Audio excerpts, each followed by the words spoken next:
Assalamualaikum warahmatullahi wabarakatuh. Selamat datang di Spencer Channel SMPN 1 Gerung. Pada kesempatan kali ini kami ingin berbagi penjelasan singkat tentang aplikasi e-raport kurikulum Merdeka untuk jenjang SMP. Dan pada kesempatan ini pemerintah sudah meriliskan sebuah aplikasi dengan versi M.01 ya. Tapi sebelum lanjut, jangan lupa seperti biasa dukung channel kami dengan cara subscribe, like, and comment, serta jangan lupa tekan tombol lonceng untuk memberikan update video terbaru dari kami.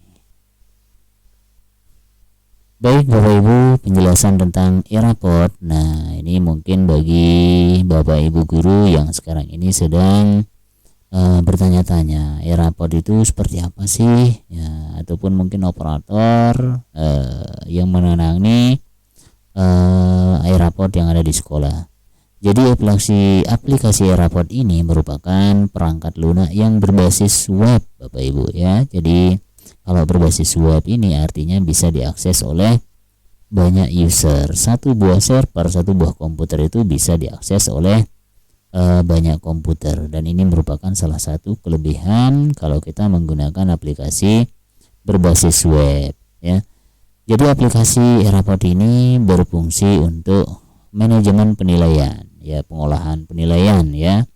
Semua penilaian yang ada di sekolah, menyusun laporan ya, kemudian ya laporan di sini itu adalah laporan capaian kompetensi peserta didik ya pada satuan pendidikan jenjang SMP yang melaksanakan kurikulum Merdeka ya.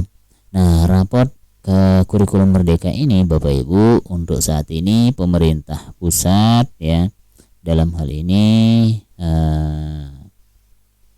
Kemdikbud memberikan aplikasi e-raport ini hanya untuk e-raport ini adalah khusus untuk kurikulum Merdeka, sedangkan untuk K13 masih dalam tahap pengembangan ya.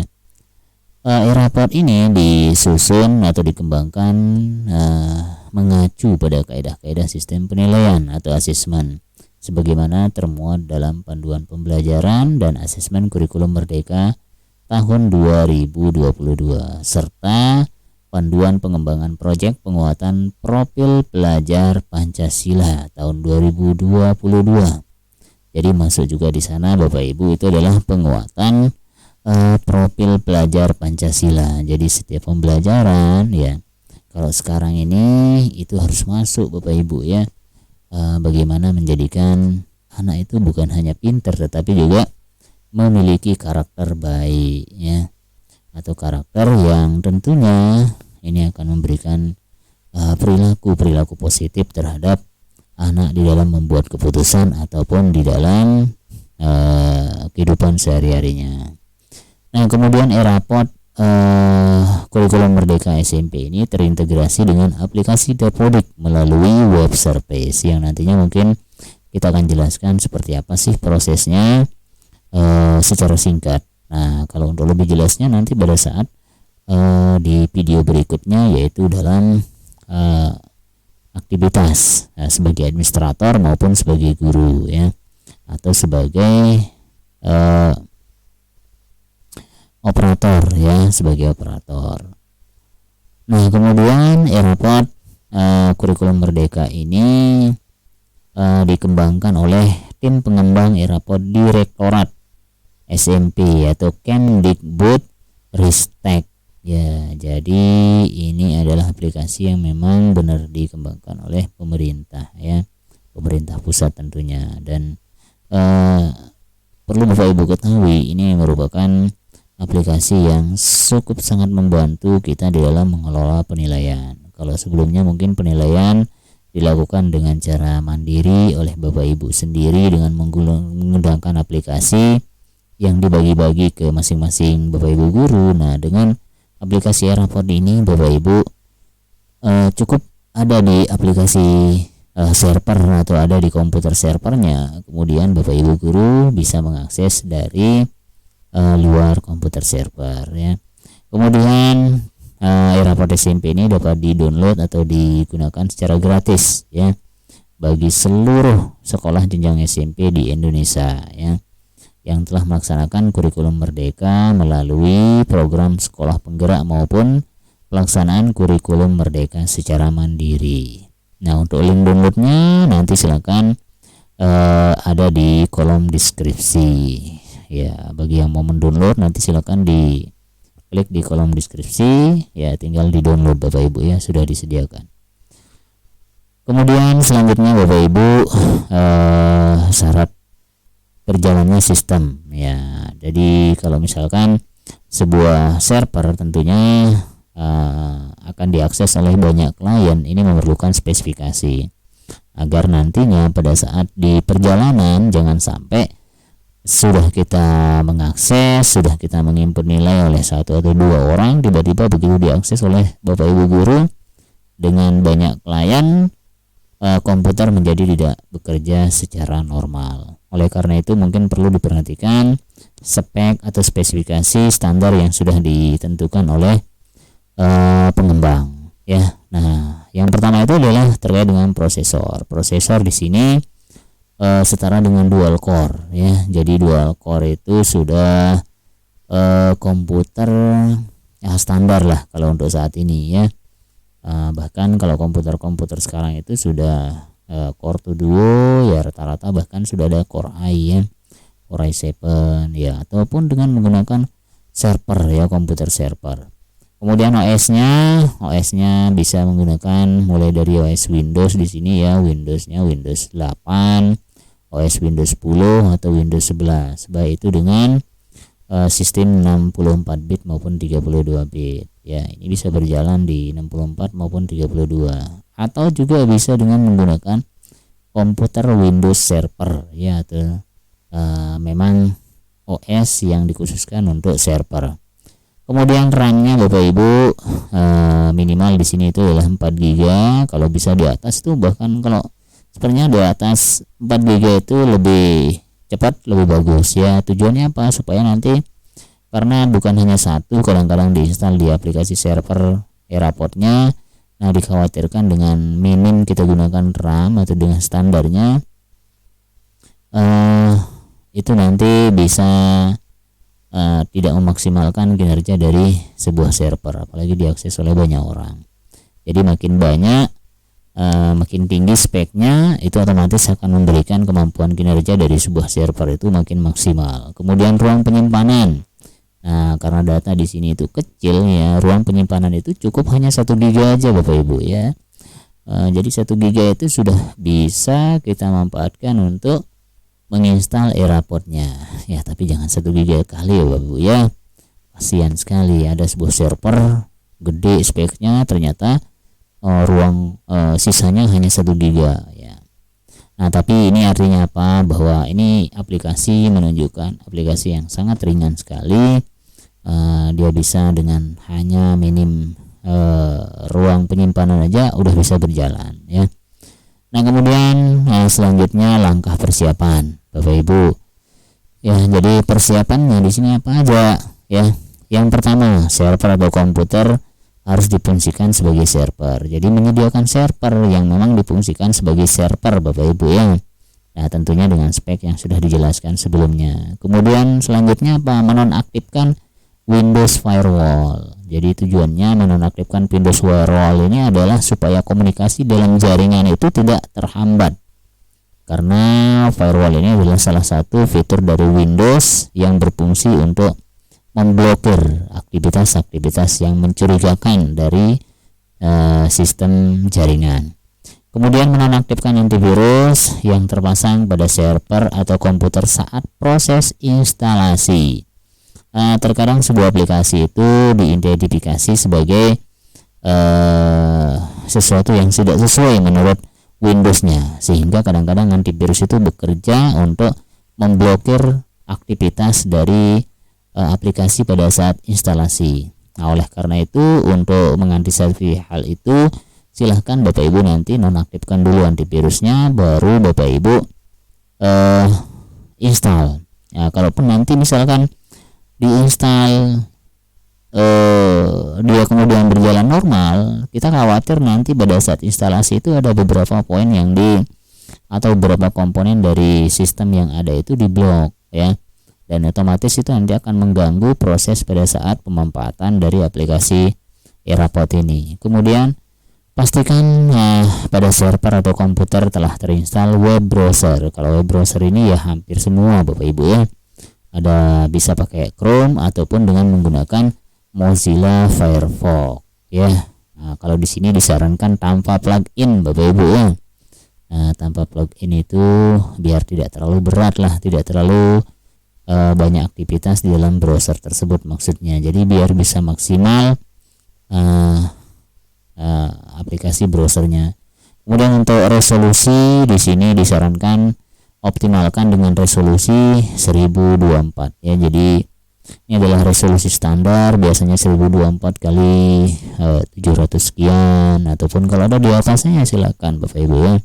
Semakin besar resolusi otomatis akan memberikan hasil tampilan yang semakin maksimal ya. Tentunya ini untuk kejernihan maupun kejelasan dari poin-poin yang ada dalam aplikasinya. Kemudian Bapak Ibu kita lanjut arus dari data Eraport. Jadi arus data Eraport itu ada di sini bisa kita kategorikan atau klasifikasikan, ada jaringan lokal dan juga ada online. Nah, di mana butuh lokalnya, di mana butuh online-nya ya. Nah, kalau untuk lokal biasanya itu pada saat sinkron antara server Eraport dengan aplikasi Dapodik. Nah, kalau online-nya bagaimana? Yaitu online-nya adalah pada saat server Dapodik mengambil data dari atau mengirim data, memvalidasi data dengan server pusat ya. Nah, di sini penting sekali operator Dapodik itu harus benar-benar memvalidkan data yang ada di aplikasi Dapodik, karena data itu nanti begitu masuk di dalam server Eraport, itulah yang akan digunakan sebagai basis data juga di server Eraport.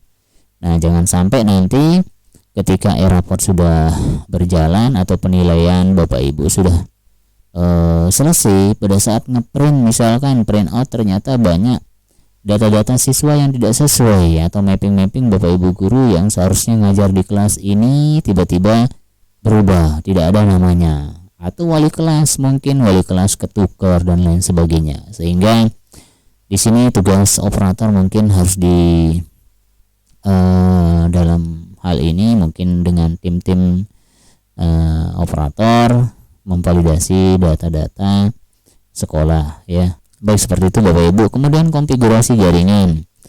Nah, konfigurasi jaringan ini kalau dia misalkan aplikasinya hanya akan diakses di dalam lingkup sekolah saja ya cukup dengan menghubungkan komputer server dengan klien ya. Jadi server Eraport dihubungkan dengan komputer klien yang dalam hal ini itu adalah admin atau Bapak Ibu guru atau wali atau siswa ya, wali kelas ya.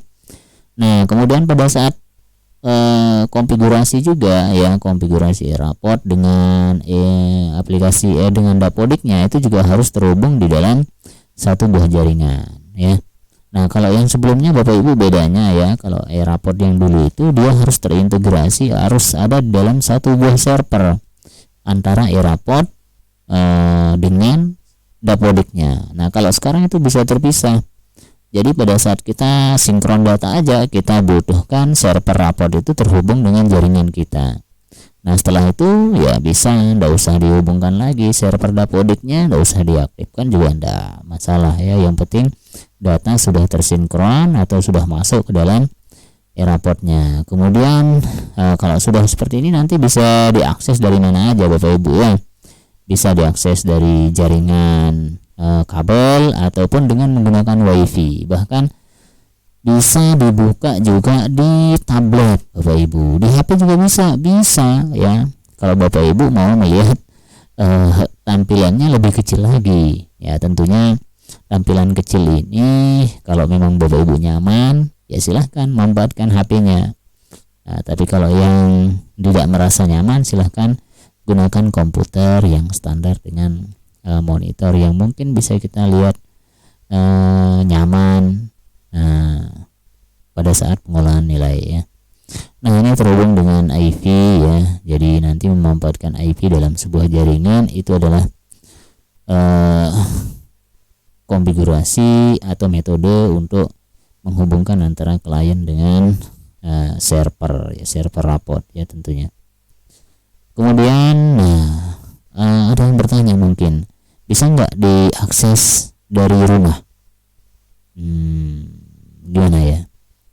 Bisa Bapak Ibu ya, silahkan nanti kalau misalkan mau di online kan ya, online kan dengan menggunakan jaringan internet itu bisa.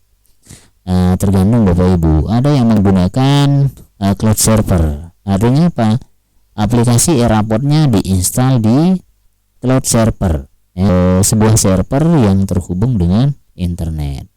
Bisa dengan menyewa server atau dengan membeli ya, atau memiliki server kalau mampu misalkan ya silahkan ya, servernya itu di online kan dengan menggunakan IP publik ya. Jadi intinya server itu memiliki akses atau memiliki alamat akses oleh klien ya, tentunya dengan menggunakan IP publik ya.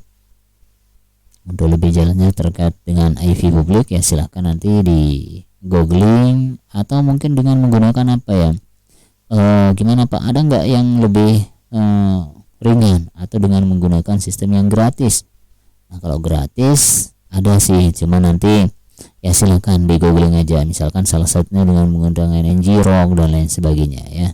Untuk lebih jelasnya Bapak Ibu bisa googling bagaimana caranya mengakses atau membroadcast ya jaringan server lokal ke internet ya. Jadi ya e-rapot itu sangat fleksibel sekali Bapak Ibu ya, bisa diakses cukup di lokal aja, atau mungkin bagi Bapak Ibu yang ingin supaya bisa bekerja di rumah juga bisa dikonfigurasi e-rapot itu ke dalam jaringan internet ya. Oke Bapak Ibu ya, ini luar biasa ini ya. Kemudian apa tugas-tugasnya sekarang ini ya, atau komponen-komponen utama dari pengguna e-rapot ya. Jadi kalau di e-rapot itu siapa aja sih yang terlibat di dalamnya? Nah, yang pertama itu ada operator dapodik, kemudian yang kedua administrator, yang ketiga guru, yang keempat wali kelas, dan yang terakhir itu adalah ya tentunya itu adalah siswa ya. Operator itu tugasnya apa? Jadi operator itu adalah menginput data siswa yang berkaitan dengan dapodik, data guru, data kelas atau wali kelas, kemudian input pembelajaran ya, apa aja yang diambil dalam pembelajaran itu, kemudian ada ekskul. Nah yang kemudian yang terakhir membuat settingan web service yang ada di aplikasi dapodik. Nah kemudian administrator, apa tugas administrator Bapak Ibu ya? Ini administrator ini nanti fungsinya yang mengelola data atau menyeting ya, atau melakukan pengaturan di server e-rapotnya, yaitu apa, mendaftarkan web service-nya yang bertujuan yang berfungsi untuk mensinkronkan antara server dapodik dengan server e-rapot kalau itu terpisah komputernya ya. Tapi kalau udah nyambung komputernya ada di dalam satu lingkup ya, tinggal diatur aja web service-nya yang tadinya menggunakan IP tinggal diganti dengan menggunakan localhost karena berada di dalam satu buah server ya. Jadi web service-nya di sana yang berfungsi untuk mensinkronkan atau mengatur perjalanan dari rapot server rapot ke server dapodik, dari server dapodik ke server rapot atau sebaliknya ya, karena nanti ada pengiriman juga ke server dapodik. Kemudian apa yang dilakukan oleh administrator? Mengambil data Dapodik, membuat data user atau generate data user ya. Data user itu apa? Oleh guru, data user guru maupun data user siswa. Kemudian mengecek. Nah, ini jangan sampai nih kelewatan nih, mengecek atau menyesuaikan referensi yang ada dari data Dapodik. Ya, kalau bisa nanti apa yang ada di data Dapodik dicek kembali sama enggak dengan data yang sudah masuk ke dalam server e-rapportnya. Kemudian membuat referensi lokal, ya, pengaturan di server e-rapportnya seperti pembelajaran, kemudian mapping e-rapport, mapping rapportnya, penyesuaian logo sekolah, ya, dan Pemda. Nah, kalau ada ya.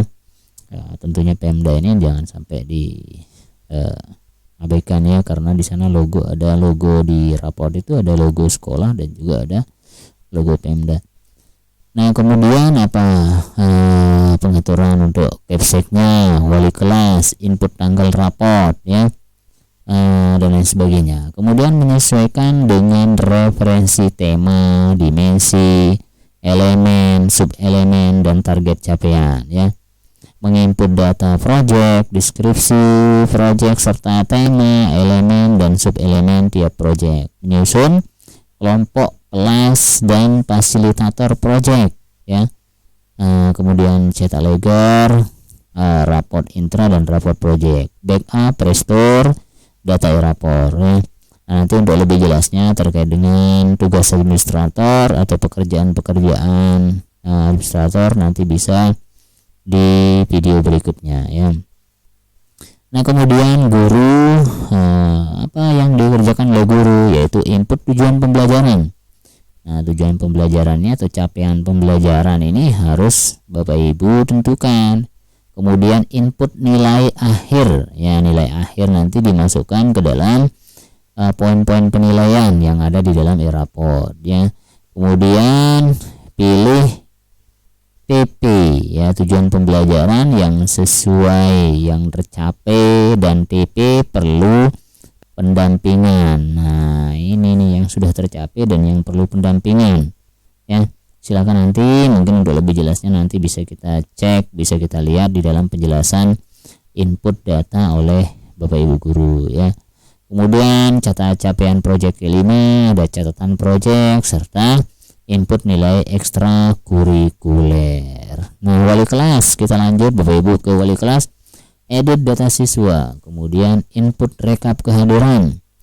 Nah, ini ada nanti di wali kelas ya. Jadi wali kelas akan menginput kehadiran menyesuaikan dengan absen kelas yang sudah ada di masing-masing kelas ya, atau wali kelas menginput data binaannya.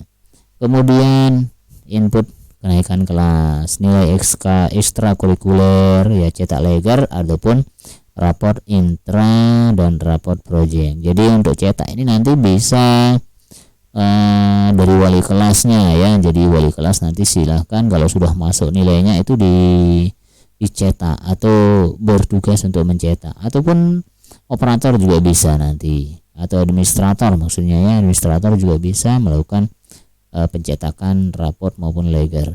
Nah, kalau siswa ini ada akses untuk siswa juga ternyata di e-rapport itu Bapak Ibu ya. Dia bisa mengecek capaian nilai raport dari semester 1 sampai dengan semester 6. Kalau misalkan dari semester 1 sampai dengan semester 6 sekolah itu menggunakan e-rapport, itu bisa langsung terlihat di sana. Kemudian download dan cetak raport. Waduh, luar biasa ini, siswa bisa mendownload dan mencetak raportnya sendiri ya. Kemudian bisa mengedit data siswa ya. Nah, jadi seperti itu Bapak Ibu. Kemudian ada beberapa tambahan fitur yang ada di e-rapport seperti edit profil, ubah password, cek nilai sebelumnya, status penilaian, download rincian dan lain sebagainya. Itu nanti lebih jelasnya pada saat video berikutnya ya. Nah, kemudian alurnya seperti apa Bapak Ibu? Alurnya adalah melalui administrator. Ini yang ada di aplikasi ya, aplikasi rapportnya administrator seperti yang disampaikan tadi, menginstal, mendaftarkan service ya, Setelah itu baru nanti sudah fix data-data di aplikasi atau di server e-rapot, baru kemudian nanti akan diberikan akses ke guru-guru. Jadi guru nanti mulai menginput, mulai memasukkan nilai dan lain sebagainya ya. Nah, demikian juga nanti akan diberikan akses ke wali kelas ya, yang tentunya dari inputan ini nanti akan menjadi satu kumpulan atau sebuah data yang terintegrasi di dalam server e-rapotnya, sehingga nanti capaian atau aktivitas-aktivitas dari Bapak Ibu guru kemudian wali kelas itu akan masuk semuanya ke dalam aplikasi atau server e-rapot. Nah, kalau misalkan sudah fix, sudah valid semua data dari wali kelas, guru ya dan lain sebagainya, ya itu bisa melakukan pencetakan e-rapot. Bahkan nanti bisa kita berikan akses kepada siswa ya. Ya, mungkin itu Bapak Ibu yang bisa saya sampaikan dalam kesempatan video ini. Ya, kurang lebihnya mungkin dalam penyampaian saya mohon maaf.